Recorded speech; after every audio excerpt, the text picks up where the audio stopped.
Eu levei anos para entender uma coisa simples. Quanto mais eu tentava controlar tudo, menos as coisas fluíam. E só quando soltei, tudo veio. Sim, o que ninguém te conta é que o segredo não está em fazer mais, nem em pedir com mais força, está em permitir.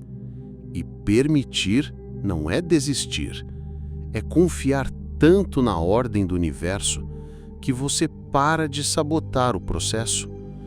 Tem gente que reza, medita, visualiza e mesmo assim nada muda. Sabe por quê? Porque ainda está vibrando na ansiedade de quem quer, mas não acredita que já é. O que eu vou te mostrar agora pode parecer absurdo, mas se você aplicar, pode sentir a mudança em apenas 20 minutos. Eu descobri que a fala humana vai muito além da comunicação. Ela é uma tecnologia energética, um instrumento preciso que atua como ponte entre o invisível e o concreto. Sempre que mergulhei profundamente em estados meditativos e permiti que uma intenção emergisse com clareza, percebi que o verbo não só expressava, ele materializava. Cada palavra carregava uma vibração, uma assinatura que agia diretamente sobre o campo ao meu redor. E foi nesse momento que entendi: a palavra é a arquitetura viva da realidade. Não foi por acaso que civilizações antigas reverenciavam o som, o nome, o verbo. Em uma das minhas experiências mais intensas, bastou eu afirmar uma única frase, com plena presença: eu sou livre, para que memórias, bloqueios e condicionamentos começassem a se dissolver como se o campo obedecesse à vibração daquela declaração. A palavra consciente atua como um comando no sistema. É como acessar um código sagrado já existente no núcleo da consciência. Eu me lembro de quando comecei a estudar como o campo quântico responde às frequências coerentes. Bastava colocar intenção, emoção elevada e o verbo alinhado, que as sincronicidades vinham, não tinha como negar. Quando o verbo nasce do coração, ele vira flecha. Mas quando vem da mente desconectada, é só barulho.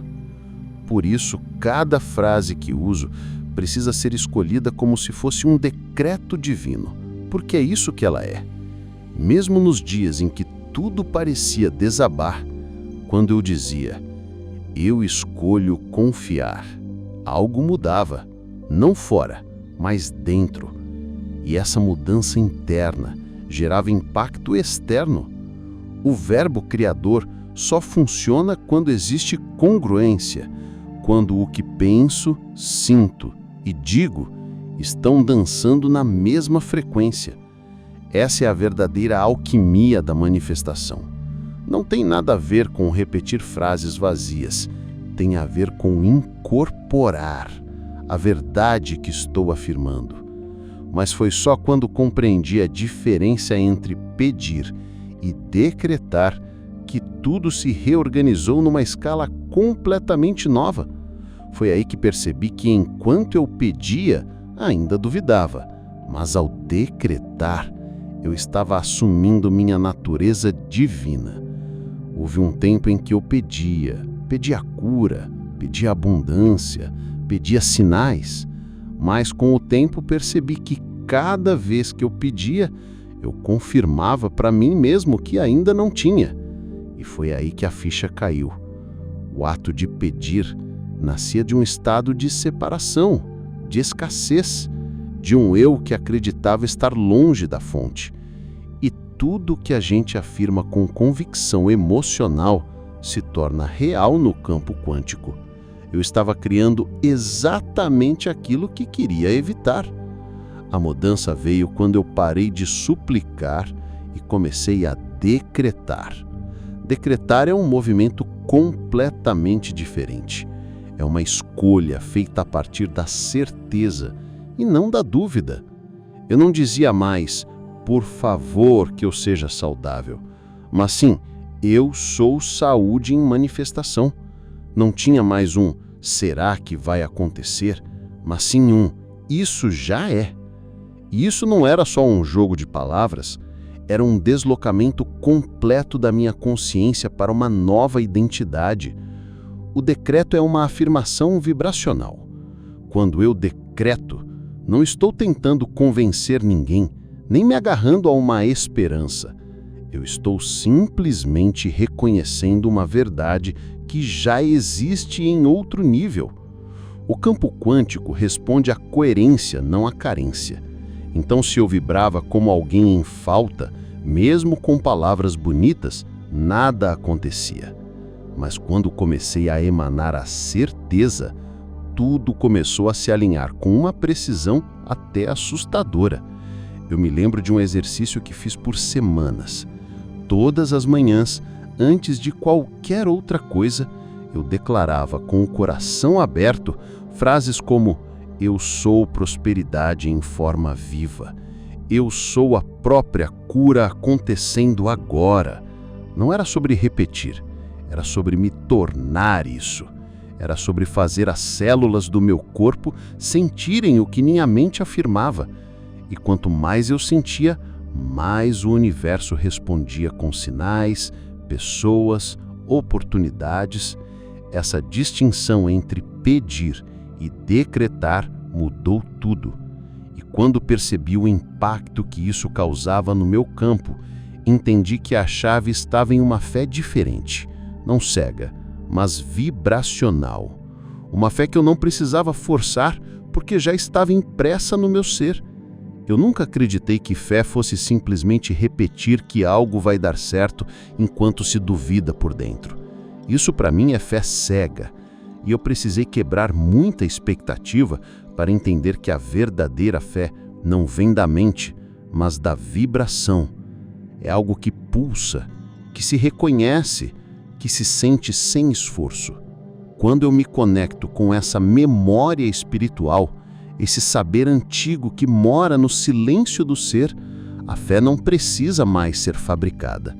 Ela simplesmente está lá, firme, silenciosa e inabalável. Essa fé vibracional é diferente de qualquer crença imposta. Não se trata de acreditar num dogma, mas de acessar uma verdade que já vive dentro de mim. Em um dos retiros que conduzi, uma pessoa me disse: Joe, eu não consigo acreditar que vou me curar. Eu respondi: você não precisa acreditar. Só precisa sentir como seria se já estivesse curado. E naquele instante os olhos dela se encheram de lágrimas. Aquilo era a fé vibracional se despertando na memória espiritual. Eu aprendi a confiar nesse sentimento que não grita, mas que sustenta. Ele não exige provas, porque sabe. E é essa frequência que imprime autoridade na voz. Quando eu falo a partir dela, a minha palavra vira uma extensão do espírito. Não é só som, é um selo energético que comunica o universo. Isso é real. E essa coerência entre mente, emoção e espírito se torna irresistível para o campo. Teve um momento em que eu percebi que minha própria cura começou quando eu parei de tentar acreditar e comecei a simplesmente vibrar como se já estivesse vivendo a cura. Eu acordava e respirava como alguém que já tinha atravessado o processo. Não era sobre negar a realidade, era sobre sintonizar uma frequência mais elevada, que, aliás, sempre esteve disponível. E quanto mais eu me mantinha nessa vibração, mais os sintomas desapareciam, como se o corpo estivesse só esperando a autorização energética. Foi nesse ponto que compreendi: decretar não exige esforço mental, exige lembrança. Lembrança de quem eu sou, do que vibro, do que trago como verdade interna. E quando essa lembrança se torna presença, o decreto vira ciência, não superstição. uma ciência esquecida, mas que agora começa a ser resgatada. Eu sempre soube que havia uma lógica por trás do invisível, uma estrutura, uma ordem, uma linguagem. Com o tempo percebi que decretar não era só um ato místico, mas uma ciência real, só que esquecida. E não falo de uma ciência de laboratório, com tubos de ensaio e gráficos frios. Falo de uma ciência vibracional energética, onde o verbo é o comando e o campo quântico a substância que obedece. A manifestação acontece quando se entende a fórmula: intenção plus coerência plus vibração. Essa ciência não está nos livros escolares, mas está impressa nas tradições ancestrais, nos templos antigos, nos ensinamentos que muitos chamam de esotéricos. Eu vi isso claramente em retiros, quando pessoas curavam dores crônicas, apenas ao mudar a frequência interior com decretos sinceros. Não havia medicamento, só consciência em ação.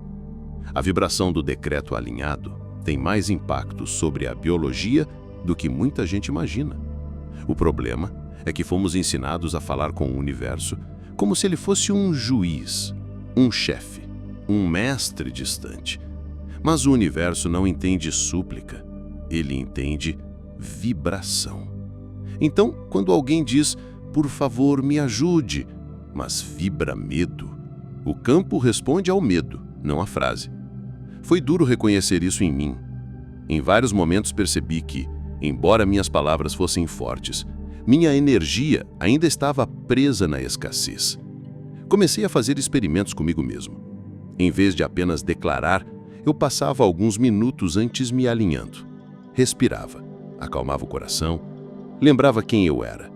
Só então eu pronunciava: eu sou total abundância agora. E dava para sentir no ar a diferença. Era como se o ambiente ao redor se reorganizasse. E quando outros fizeram o mesmo, os relatos vinham. Curas, reconciliações, promoções inesperadas. Isso não é coincidência. É ciência aplicada. Essa ciência espiritual esquecida só se revela para quem silencia o barulho e escuta de verdade. E quando esse silêncio é alcançado, algo ainda mais profundo acontece. É como se o verbo precisasse de um terreno fértil para realmente germinar. Durante muito tempo, eu vivi como se estivesse buscando algo fora. Procurava respostas em métodos, em gurus, em fórmulas. Mas foi só quando mergulhei profundamente em mim mesmo que percebi.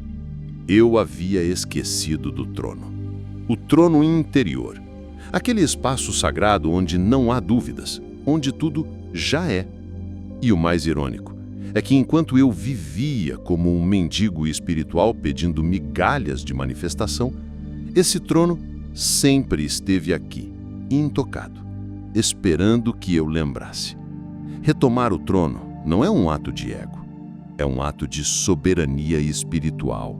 É lembrar que eu sou parte da fonte criadora e não um espectador dela. Quando me posiciono como criador, as palavras que saem da minha boca ganham outra autoridade. Eu não falo mais como quem implora, falo como quem declara. E esse posicionamento interior é o que muda absolutamente tudo no campo. O decreto se torna uma extensão da minha divindade. Eu vejo muitas pessoas caminhando com uma coroa invisível caída. Elas esqueceram que têm poder, esqueceram que já carregam as chaves. E isso acontece porque o condicionamento do mundo ensina que somos pequenos, limitados, vítimas do acaso. Eu precisei me desfazer de cada camada dessa mentira para voltar ao meu centro. Cada decreto que eu fazia era um lembrete. Eu sou, eu posso, eu crio. E a realidade começava a responder como se dissesse: finalmente você voltou. Um dos exercícios mais transformadores que incorporei foi sentar em silêncio, imaginar esse trono e declarar de olhos fechados: eu governo minha realidade a partir da consciência elevada. Só isso, feito com presença, já me colocava numa outra vibração. E quando eu saía desse estado, as decisões que eu tomava já não vinham do medo ou da pressa. Vinham de uma confiança calma, de um saber tranquilo. Esse é o verdadeiro reinado, o domínio sobre si mesmo. Mas antes de sentar nesse trono com dignidade, eu precisei limpar o terreno, silenciar, curar, reverenciar o vazio, porque o verbo só se transforma em raio, selo e espada quando encontra um templo limpo por dentro. Eu aprendi que o silêncio não é ausência de som, mas presença absoluta. Antes de qualquer decreto verdadeiro, eu preciso entrar nesse espaço onde tudo se aquieta, porque se a mente está turbulenta, a palavra se perde. O silêncio é o solo fértil onde a intenção enraiza. Eu me sento, respiro profundamente e deixo que o ruído interno se dissolva. E nesse instante algo mágico acontece. A palavra que vem depois carrega uma força diferente, como se tivesse atravessado um portal. Eu percebi que não adianta decretar com pressa, nem com ansiedade. Palavras lançadas de um lugar desordenado se tornam ruído, não comando. Foi só quando comecei a me preparar em silêncio, curando meus pensamentos sabotadores, que os decretos começaram a ecoar com potência. Eu precisava purificar as intenções, eliminar o "eu quero isso para provar algo", e só então dizer "eu sou paz" se tornava real, porque eu havia limpado o campo antes de plantar. Fui entendendo que o silêncio era um aliado, não um intervalo. Era nesse espaço que as crenças limitantes vinham à tona para serem transformadas. Às vezes eu passava minutos apenas observando os pensamentos, sem interferir. E então, depois que a mente esvaziava, a frase vinha clara, forte, direta, e eu sentia: agora sim, estou pronto. A palavra tinha se tornado raio. Não era só som, era direção, um código, uma intenção viva. Eu lembro de noites em que o silêncio era meu único mestre. Me deitava, desligava tudo e só ouvia a respiração. E dali uma presença surgia, uma lembrança de quem eu era, além da história, além do nome. E nesse espaço, eu decretava com a alma inteira. E cada vez que fazia isso, parecia que o universo respondia com precisão milimétrica, como se estivesse esperando aquele momento de alinhamento para agir. Depois que esse ritual se tornou parte de mim, compreendi o poder da preparação. E com isso passei a praticar o decreto como um ato sagrado, com clareza, intenção e espírito. Mas a prática não era apenas verbal, era um modo de viver que acompanhava a vibração do decreto. Uma das coisas mais valiosas que ensinei e pratiquei foi transformar o decreto em um momento sagrado do dia, nem que fosse por 5 minutos. Luz baixa, olhos fechados, corpo relaxado. Não precisava de velas nem mantras complicados, só intenção limpa. Algumas vezes eu escrevia, outras apenas mentalizava. Mas o ponto era sempre o mesmo: gerar a vibração, porque é ela que transforma, é ela que abre o campo e movimenta a realidade. Foi assim que entendi que o decreto não é só uma frase bonita, é uma ferramenta de criação consciente. E quanto mais alinhado eu estava, mais rápida era a resposta. E foi justamente aí que percebi. Quando o decreto nasce da alma, ele sintoniza com a ordem do cosmos. E é nesse cosmos que a verdadeira manifestação se desenrola. Quanto mais eu estudava o campo quântico, mais eu via que tudo está em ordem, mesmo quando a mente humana insiste em ver caos. O cosmos inteiro vibra em uma frequência de expansão, de organização, de criação contínua. E eu percebi que decretar, quando feito com presença, não era apenas um ato espiritual, era um alinhamento com essa dança cósmica. Quando minha intenção vibrava na mesma frequência da verdade universal, tudo começava a se mover com fluidez surpreendente. Não tem como forçar esse alinhamento. Ele não se conquista na marra, nem com repetições robóticas. Eu só consegui alcançá-lo quando soltei o controle, quando entrei em estado de receptividade. Nesses momentos, eu era parte do cosmos, não um indivíduo separado, mas uma extensão viva do todo. E quando eu falava a partir desse estado, minha voz carregava uma autoridade que não era minha, mas do universo se expressando através de mim. Foi nesse ponto que comecei a perceber sincronicidades quase diárias. Pessoas certas surgindo, portas se abrindo, ideias novas chegando como downloads. E tudo isso porque o decreto não era mais um desejo egóico, mas uma confirmação de algo que já existia no campo. Um dos decretos mais poderosos que fiz foi: eu sou parte consciente da ordem divina. E o efeito disso foi imediato. Era como se o universo dissesse: agora você entendeu como jogamos esse jogo? Eu gosto de usar a metáfora de uma orquestra. Se eu estou fora de ritmo, mesmo com a melhor intenção, o som que produzo é dissonante. Mas quando eu me afino com a batida do cosmos, que é amor, clareza, presença, minhas palavras se tornam música, e o campo responde como um maestro atento, não com resistência, mas com sincronia. E é isso que gera os chamados milagres, que na verdade são só respostas naturais de uma realidade bem alinhada. Mas mesmo com todo esse alinhamento, ainda existe um detalhe que muitos esquecem: um segredo. Nem todo decreto funciona. E quando descobri por quê, tudo ganhou uma nova camada de profundidade. Nem todo decreto funciona. Essa foi uma das verdades mais duras que precisei encarar. Eu via pessoas repetindo afirmações com entusiasmo, mas sem resultado.